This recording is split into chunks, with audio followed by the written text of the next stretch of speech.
शिवाजी या चित्रपटावर बंदी आणावी, लेखक आणि दिग्दर्शकावर गुन्हा दाखल करावा अशी मागणी स्वाभिमानी ब्रिगेडच्या वतीनं करण्यात आली आहे। 8 तारखेला जर हा सिनेमा प्रदर्शित झाला तर बंद पाडू असा इशारा देखील या संघटनेनं दिलाय।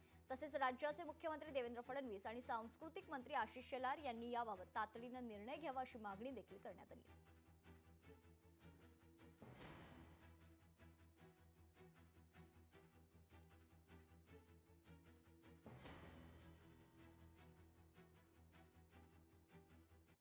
आपल्या सोबत स्वाभिमानी ब्रिगेडचे अध्यक्ष आहेत रोहन सुरवसे पाटील।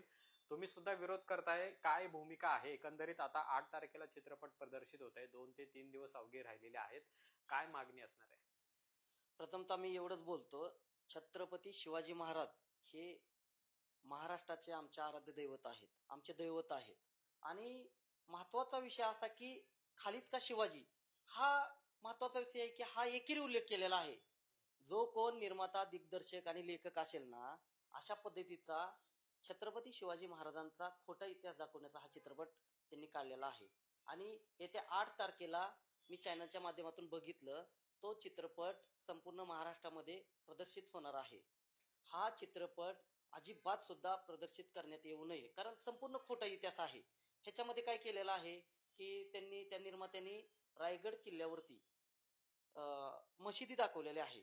त्या चित्रपटामध्ये ट्रेलर बघितला आणि त्याच्यामध्ये त्यांनी असं सांगितलेलं आहे की छत्रपती शिवाजी महाराजांचे 14 अंगरक्षक ही मुसलमान होते। अजिबात तसं काही नव्हतं। त्या निर्मात्यांनी छत्रपती शिवाजी महाराजांचा इतिहास वाचण्याची गरज आहे।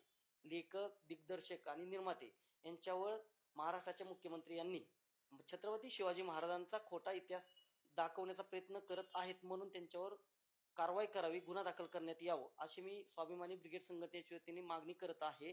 आणि अतिशय चुकीच्या पद्धतीचा हा छत्रपती शिवाजी महाराजांचा इतिहास दाखवलेला आहे ह्या चित्रपटामध्ये। आता सरकार या चित्रपटाविषयीची भूमिका काय स्पष्ट करतं हे पाहणं महत्त्वाचं असणार आहे। कॅमेरामन तुषार नानावरेसह अमोल धर्माधिकारी, लोकशाही मराठी, पुणे।